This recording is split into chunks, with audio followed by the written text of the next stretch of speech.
Рүстем Бекеннің сайлаушысынан дауыс берейік. Қарсы емессіздер ме? Бәріңіздер келесіздер. Сөз кезегі сізде.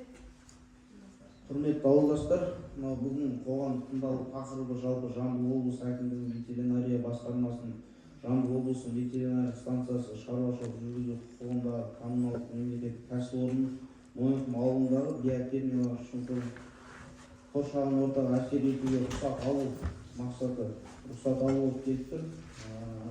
Жамбыл облысы әкімдігінің ветеринария басқармасының Жамбыл облысы ветеринария станциясы шаруашылық жүргізу құқығындағы коммуналдық мемлекеттік мекемесінің кәсіпорны жобалаушы Экокэш жауапкершілігі шектеулі серіктестігі болып табылады. Ашық жиналыстар арқылы қоғамдық тыңдаулар өткізу үшін жалпы жиналыстың хаттамасын енгізу үшін ашық қоғамдық тыңдаулардың қатысушы және дауыстарды санауға жауапты тұлға сайлау, сондай-ақ қоғамдық тыңдауларды өткізу ережесін бекіту қажетпіз.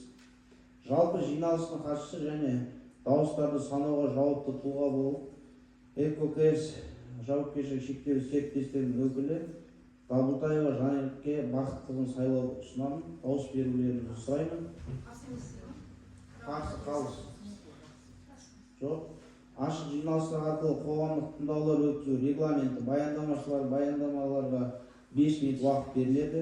Баяндамалар, талқылау және қоғамдық тыңдаулар қатысушылардың ескертулер мен ұсыныстарын тыңдау. Баяндамашылар өз кезегінде қоғамдық тыңдауларға қатысушылардың ескерту мен ұсыныстарына жауап беру 10 минут уақыт беріледі. Қоғамдық тыңдаулардың қорытындысын шығару 2 минут уақыт беріледі. Осыған бекітейік, осы ережені соған байланысты дауыс берулеріңізді сұраймын. Қарсыларыңыз жоқ па? Ендігі сөз кезегі баяндамашы Экокэш жауапкершілігі шектеулі серіктестігінің ұйымының өкілі Бабутаева Жанерке Бақытқызы сөз өзіңізде. Бірінші таныстырдым, менің есімім Жанерке Бақытқызы болады. Экокэш жауапкершілігі шектеулі серіктестігінің жобалаушы маманы боламын. Бүгін қоғамдық тыңдаулардың тақырыбы Мойынқұм ауылындағы биотермиялық шұңқырдың қоршаған ортаға әсерінің рұқсат алу тақырыбында болмақ.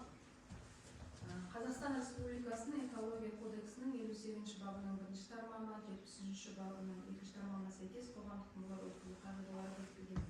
Қоғамдық тыңдаулар өткізу қағидалары Қазақстан Республикасының экология, геология және табиғи ресурстар министрінің 2021 жылы 3 тамызында 286 бұйрығымен бекітілген. Бүгінгі қоғамдық тыңдау осы аталып өтілген баптардың барлығына сәйкес орындалып отыр.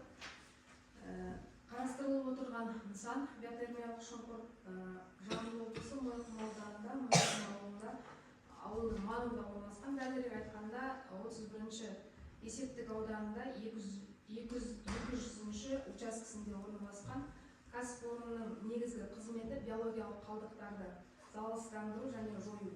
Нысанның алып жатқан аумағы 400 шаршы метрді құрайды. Биотермиялық шұңқыр эпизодиядан өлген және олардың таралуының алдын алу мақсатында үй жануарларының өлекселерін және ауыл шаруашылығындағы жануарлардың өлекселерін ұзақ мерзімге сақтауға арналған орын болып табылады. Бүгінгі таңда жұқпалы мал ауруларының 200-ге жуық түрі бар. Осы жұқпалы аурулардың алдын алу мақсатында Қазақстан Республикасы Ауыл шаруашылығы министрінің 2015 жылғы 29 маусымында номері 7-1-587 бұйрығына сәйкес биотермиялық шұңқыр салынған. Биотермиялық шұңқыр барлық санитарлық талаптарға сай болуы қажет. Құрғақ жерде, жер асты сулары терең орналасқан жерде, ауыл маңынан, яғни тұрғын үйлерден алыс болуы қажет, және де ол су қоршау аумағынан алыс орналасуы қажет. Және де биотермиялық шұңқыр барлық нормалар мен талаптарға сәйкес, яғни типтік жобамен салынады. Оның дуалы, қоршаған дуалы 2 метр биіктікте болуы қажет. Және де мал өлекселерінің қалдықтары жерге түспес үшін шұңқырдың қабырғалары және асты бетондалған болуы қажет. Беті герметикалық металл металл қабықпен қапталу қажет. Биотермиялық шұңқыр мал өлікселерін, жануарлардың мәйіттерін қауіпсіз және тез ыдыратуға арналған құрылғы. Шұңқырдағы термофильді бактериялардың тіршілік ету процесінен 65-70 градусқа дейін қызып жылу бөлінеді. Осындай температурада патогенді микроорганизмдер жойылып, ыдырау процесі 35-40 күнде аяқтайды. Яғни осы кезде иіссіз біртекті компост түзіледі және де көптеген микробтардың тез өлуін қамтамасыз етеді. Термофильді бактериялардың және шіріген микроорганизмдердің әсерінен ыдырау нәтижесінде атмосфераға биогаз бөлінеді. Биотермиялық шұңқыр қоршаған ортаға, яғни атмосфераның ауаның ластануына теріс әсер етпейді.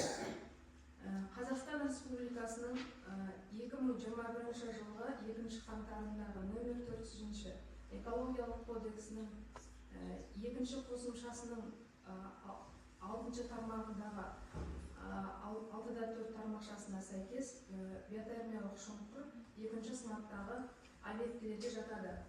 Қазақстан Республикасы денсаулық сақтау министрінің 2022 жылғы 11 қаңтардағы Қазақстан Республикасының денсаулық сақтау министрінің 2 бұйрығымен бекітілген санитарлық қорғаныш аймақтарына қойылатын санитарлық-эпидемиологиялық талаптарының 11 бөлімінің 45 тармағында 4 тармақшасына сәйкес биотермиялық шұңқыр шұңқырдың санитарлық қорғау аумағы 1000 метрді құрайды. Кәсіпорынның жалпы қоршаған ортаны ластануы биоқалдықтардың ыдырауы кезінде атмосфераға ластаушы заттардың шығарылуы. Жоба бойынша барлығы 1451 килограмм мөлшерінде 10 түрлі ластаушы заттар бөлінеді деп есептелініп отыр. Кәсіпорын нысан, яғни сумен жабдықтау көзделмеген. Жоба бойынша биотермиялық шұңқырда жылына жануар өлекселері 60 тонна мөлшерінде қалыптасады деп есептелініп отыр. Қазақстан Республикасының экология және геология табиғи ресурстар министрінің 2021 жылдағы 6 тамызындағы 314 бұйрығымен бекітілген қалдықтарды сыныптау жұмысына сәйкес жануарлар өлекселері қауіпті емес қалдыққа жатады және де оның арнайы коды белгіленген.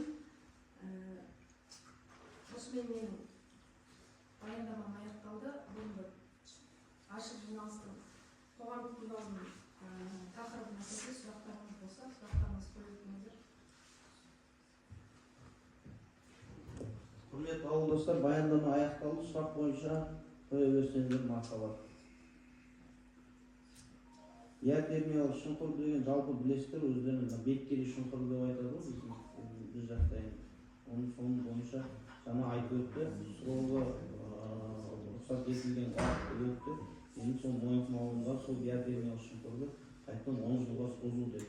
Сол мақсатта бұл кісілер қоғамдық тыңдалымға келіп отыр. Сіздердің ой пікірлеріңізді білуге келіспеушілік жоқ деп ойлаймын. Бұл жоба жалпы экологиялық нормаларға сай және ауаның ластауына қауіп төндірмейді. Барлық ұсынылған материалдар қолжетімді және түсінікті болды. Қатысушылардың шешімі қоғамдық тыңдаулар өтті деп танылды. Барлық қатысушыларға өз пікірлері үшін жалпы алғыс айтамын. Барлық айтылған ұсыныстар сұрақтар хаттамада ескеріледі және мемлекеттік экологиялық сараптаманың қорытындысы бойынша тиісті шешім қабылданатын болады. Келгендеріңізге болды.